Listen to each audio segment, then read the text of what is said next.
going back to lockdown and the pandemic, not that it was a fun time, but what was the most positive memory that you can think of during that time? A positive memory from lockdown. So maybe it was like you could work from home and wear your pajamas while you were working. This was like maybe you did a home renovation while you were home. There was the thrill of finding toilet paper in a store where we couldn't find that anywhere, and we were wondering what we were going to do. Maybe you remember this. This only lasted for like a month, but there was a time where like all the families were out like riding bikes together. Or out like in the evenings going out, and you were like, I've lived here for 20 years or whatever, and I've never seen these people before, and you're like, oh, that's what they look like. But there was something where it was like, I'm looking outside, and there's families and people spending time together that isn't normal, and there's a disruption in the typical routine, and there was something that was special about that. And something where it's like, as we've reflected on that time, a lot of us are like, I kind of miss the time that we had. That there was a moment where it was actually kind of nice that we were pulled back a little bit from some of the busyness that we had, and we were spending time together as a family or with close loved ones, our friends, and we kind of got out of that habit. It tells us something that was such a meaningful time to us, but it was also such a short-lived time. It tells us some about the cultural values that we have. We value hard work. It's important to us. There's also something, though, that maybe we take it a little bit further than that, and maybe it becomes a little bit excessive, and we don't just value hard work. Maybe we even idolize achievement. I think there's something about us that says, if I'm not busy all the time, I'm not doing what I'm supposed to be doing, I'm falling behind, and some of my worth is being diminished. That it's not easy for us to just be still. And if we start slowing down, if we dial things back a little bit too much, we start feeling like, I'm not doing what I'm supposed to be doing. I'm not living up to the expectations that are upon me. I'm actually being a disappointment to my family, to my God. And so it's hard for us to rest. So as we've been talking about this, we're like, okay, what if as a church we built into our calendar a month where we said we're just going to slow things down? What if we said we're just going to have all of our ministries dial back or take a break for the month of August? And what if we just built this into the calendar and we said, as a church, can we encourage each other to just slow down a little bit?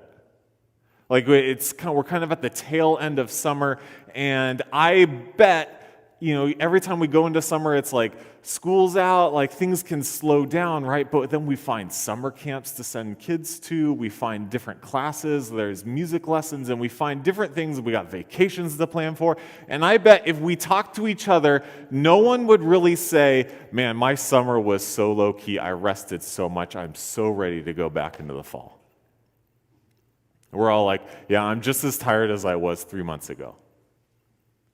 And so what if as a church we said, okay, what can we do to say, let's slow things down a little bit, and can we just try to be a little bit still?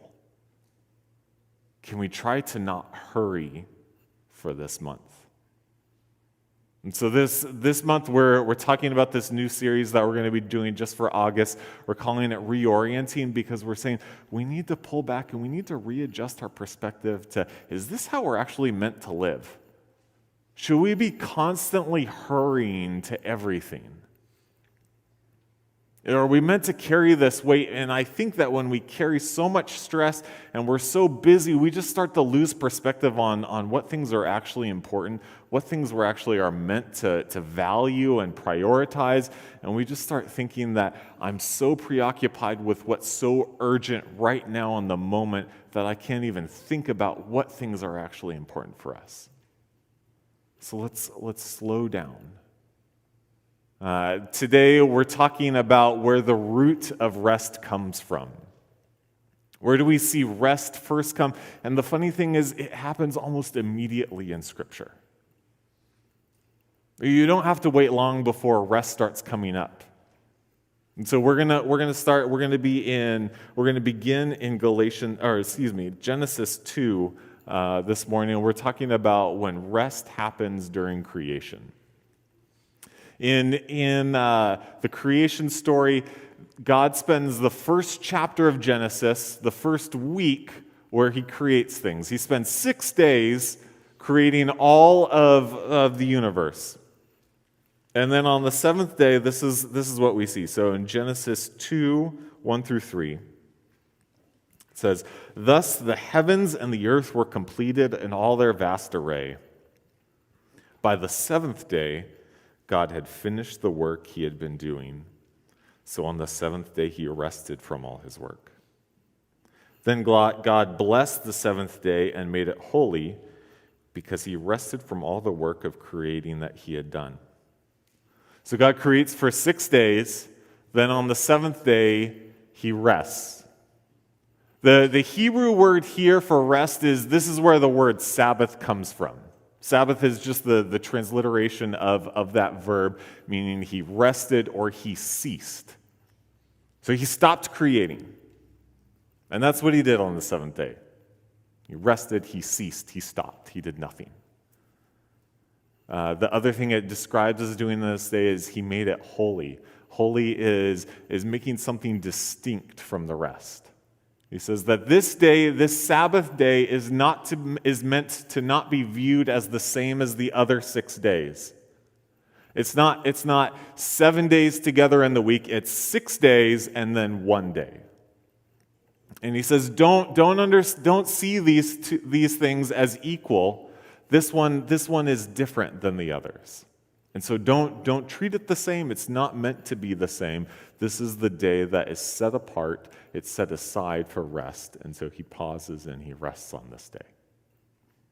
Okay, so dialing back and zooming out for a second, when we look at what's happening here in Genesis, part of the first 5 books of the Bible called the Pentateuch, and traditionally held that this was written by Moses. So if you remember your history, the Israelites, they start as 12 sons who go down to Egypt, and they live in Egypt during the time of famine. And generations go by, and their population increases, and at one point, they become so large that the Egyptians enslave them. And then eventually, God raises up Moses, and Moses leads them in this exodus out of Egypt. So it's during this time that Moses leads them out of Egypt that he writes these 5 books. And so he writes to describe, let me introduce you to the God that you follow.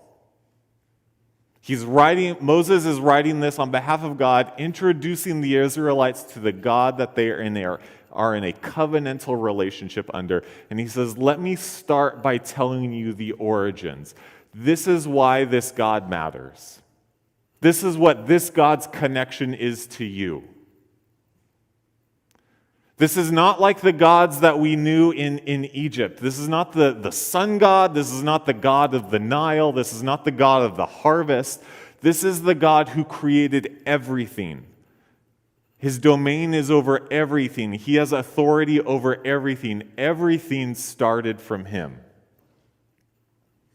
And so where he has power over and who he provides for and what he provides for all comes from him.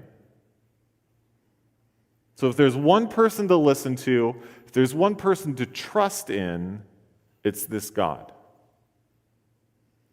And what does he do after he makes the creation in 6 days is he rests. So the question that often we ask in Sunday school is, was this God tired? Does this God need a nap? And the answer is no. The answer is he makes the creation, and after each day he says he made this and it was good. He rests on the 7th day because he enjoys his creation. He likes it. He takes delight in it. He makes it, he looks at it, and he says, I'm pleased with what I have, and I enjoy and I celebrate it. Okay, let me tell you a story. So at our house, this was like winter time. This past winter, we used to have grass, and the irony with grass is that somehow it's both hard to keep alive and hard to kill. So we were like, let's get rid of the grass, and we're going to put in like drought tolerant plants. And this isn't a flex if you have grass. We're like, oh, we're the good people that we're saving water. Like if you still have a lawn, like maybe it's your fault that the Colorado River is dying, but I think it's okay. No. But so we're like, okay, so we're going to just pull out the grass and we're going to do this. And so most of the work, myself and my son and my wife, we did this. And so I look at this and I'm like, man, like, good job. Like, like we got, like, you can't really see it on that end. We put in a little paver pathway going into the side, and we got a little fake river and mulch and plants and stuff like that. But I go out there and I'm looking at things start, like flowers starting to grow, and I can see growth, and I'm like, there's this freaking plumeria in the back that's like starting to have leaves finally come out, and I'm like, it's alive. And it's just, there's delight that I start taking in it, and just being out there, there's satisfaction I take in that work. I go out there and I'm like, now there's hummingbirds and butterflies that are out like flying around.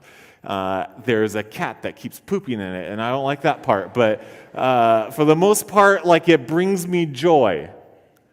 And just there's something restful about being in there and just enjoying the work that we put into it.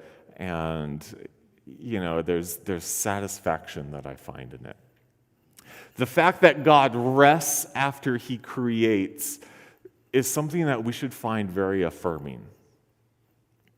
That God makes everything that we see, he makes you and me, and he looks at you and he says, I want to celebrate this.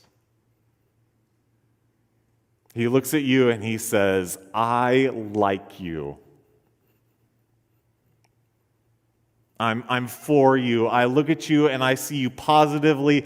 I take delight in you. I celebrate you and that I made you. And so he takes a day out of the week to celebrate this. And I think that sometimes, especially when we think about the God of the Old Testament and some of the assumptions that we have about him, this starts off by saying God looks at you and he takes delight in you, that he is pleased with you.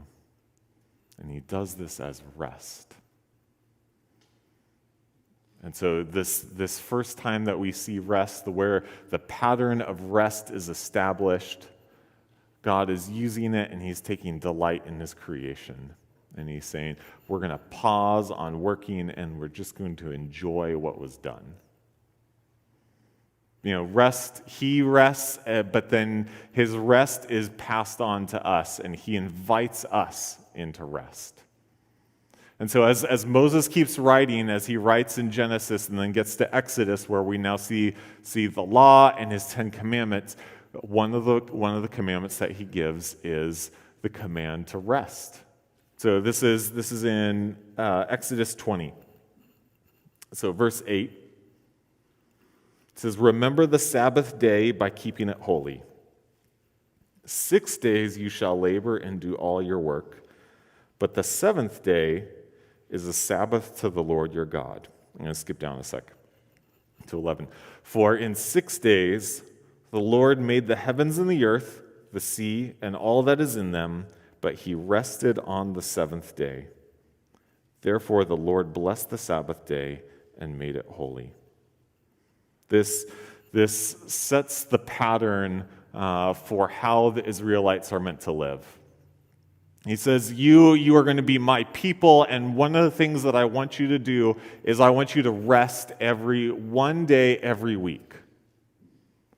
Follow the pattern that happened in creation, so you're looking back to creation saying, for this sake, for this pattern that God established, we are going to follow this and live this out ourselves.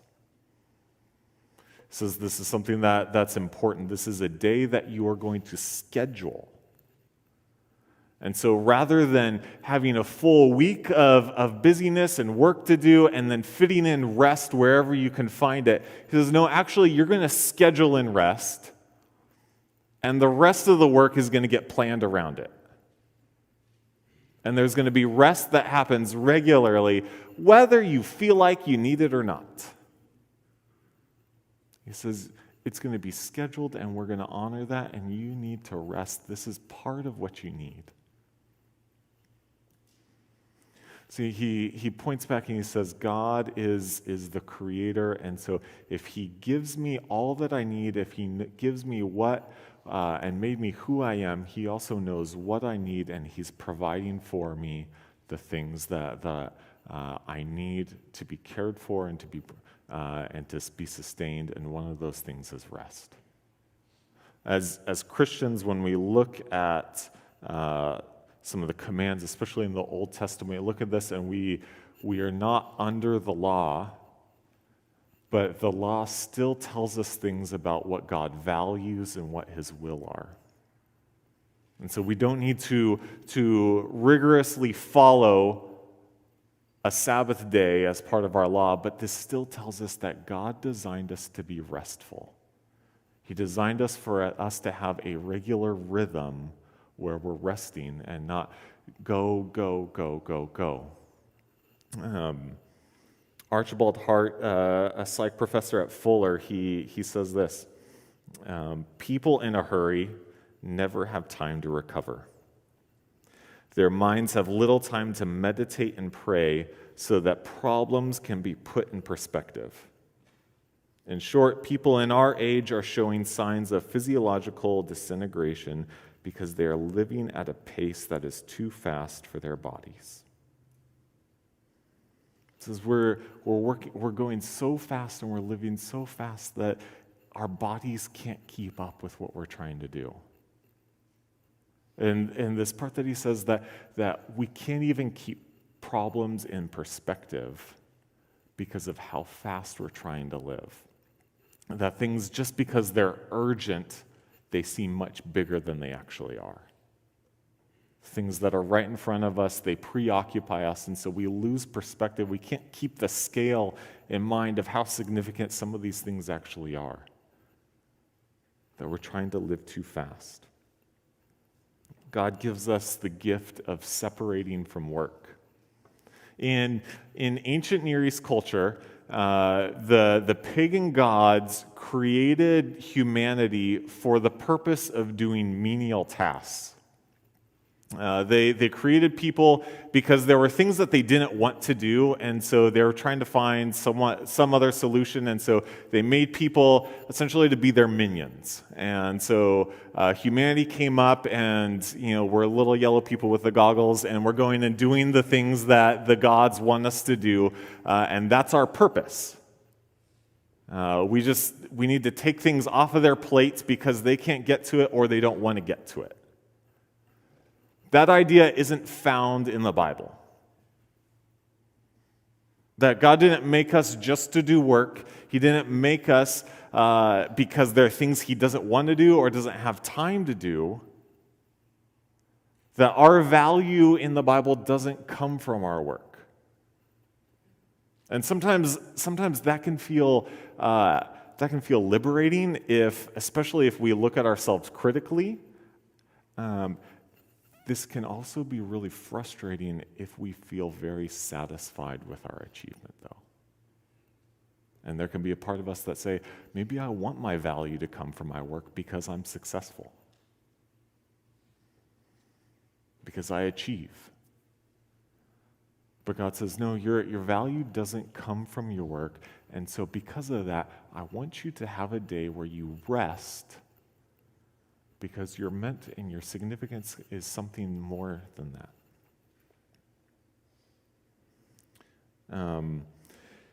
I think some of you can relate to me. I sometimes feel guilty about taking paid time off, like vacation days. There's a part of me that feels kind of proud of myself when I'm like, look at how many hours are still accumulated that I haven't used. Like, I'm dedicated to my job. And I think some of you feel that satisfaction as well. That like I'm proving myself, I'm proving to my company, to my church, my school, that I care about my job and I'm prioritizing this and I'm serious about this. And isn't there a part of us that we need to say, like, who are we trying to impress? Like, don't we even do that to some extent here in the church, like in our faith? Isn't there to some extent where we think, I'm going to push myself really, really hard to impress God? I'm going to make sure that I don't let any opportunity pass me by because I don't want God to be disappointed with me. And so it doesn't matter that I'm tired. This is like the old saying in sports where it's like, pain is weakness leaving the body, or like water makes you weak, or something like that, where you're like, what does this mean? And like, I'm supposed to drink water, like I get dehydrated. And it's like, we were meant to rest. And when we're tired, that might be God saying, you are pushing yourself too hard. That you're not living in the rhythm that you were designed for. And so we have this choice where we can make, where we can say, I can live from a place of fear where I'm trying to impress people and get people's affirmation or approval that I don't have. And so I'm going to leave all the paid time off hours in my account. I'm just going to push myself. I'm going to take on more things than I can to try to please God. Or I can say, I'm going to live from a place of trust where if God says I actually do have the gift of rest that He's offering me, I'm going to enjoy it. And I'm going to structure it into my schedule, and I'm going to say, this is here, and I accept this freely, that this is an act of grace that I can enjoy.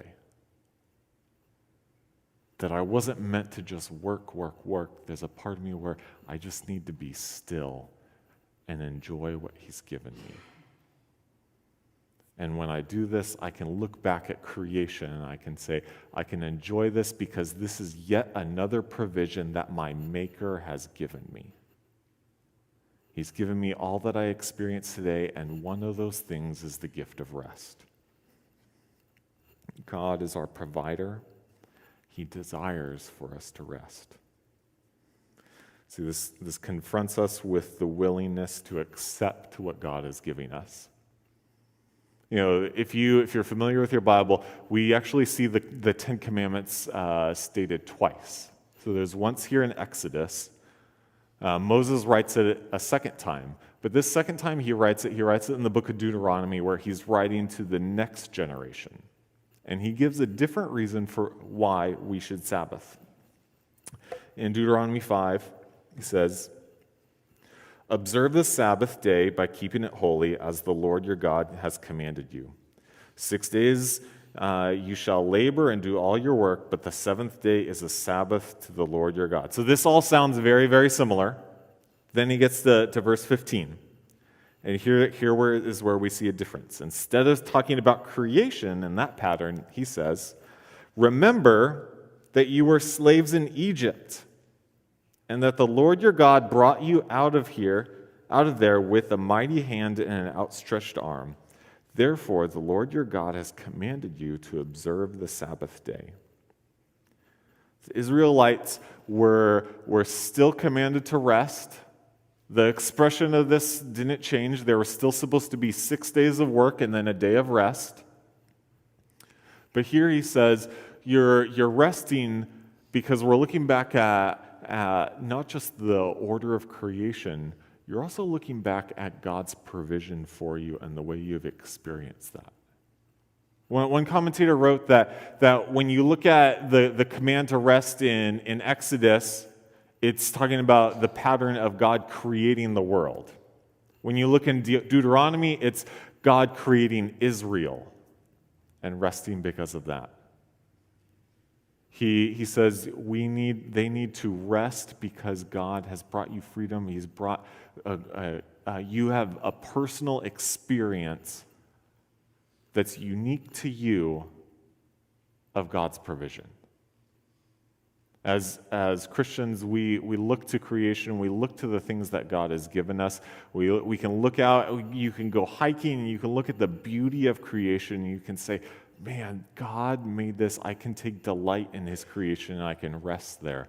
But there's also something of where, what are specific ways that I have experienced his provision? And when I rest, I need to reflect on these things, and I can find satisfaction in what he's given me. There's peace that I can have in that. You know, a couple years ago, Christina and I started this practice where whenever Thanksgiving happens, we will go to a coffee shop and we make a Thanksgiving list. So each of us writes it, and you know, she kind of flakes out and just writes my name the whole time down that. But I put in serious thought into mine, and just kidding.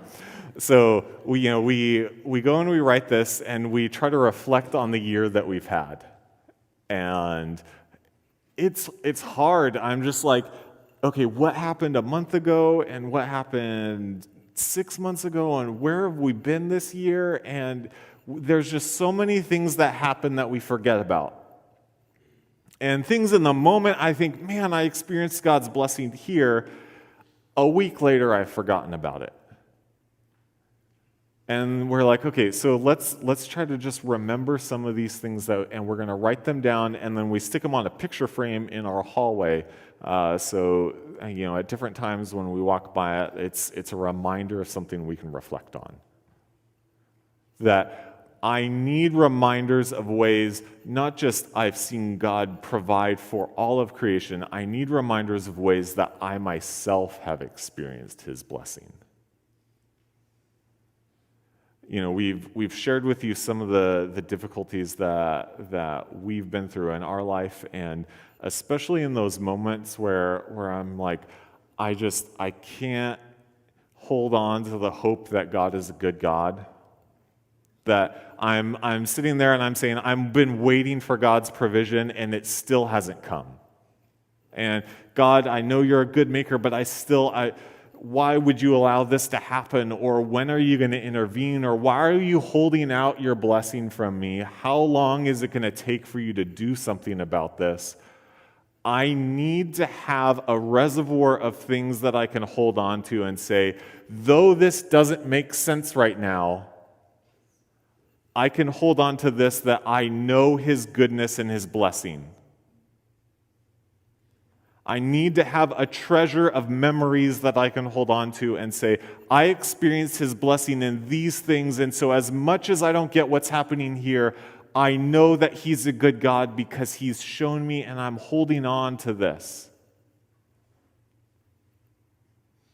And if I don't slow down, if I don't have this regular rhythm of times of rest, I don't have the chance to hold on to these memories. And they come, and then they slip out of mind, and I forget about them. And so much of what could affirm my faith and help me to persevere through really dark times, I forget about. And so then I go through these dark times and I think, man, what kind of provider is he? How could he allow this to happen? It's important for us to slow down. It's important for us to pause and think of, how did not just God provide for all of us, but how did he provide for me specifically?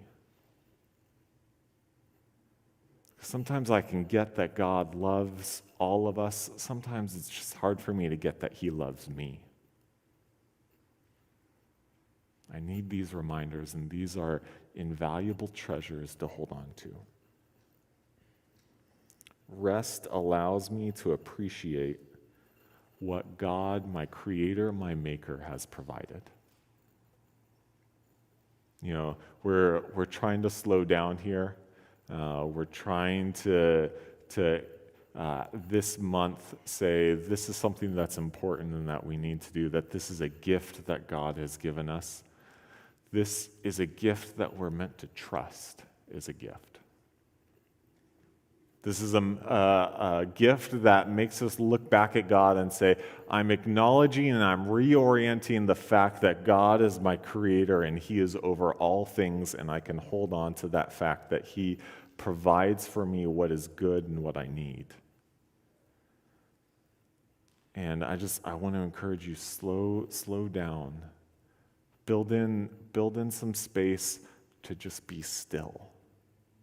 To reflect, to pray, to journal, to just enjoy your backyard. But slow down and think about, how have I experienced God's faithfulness?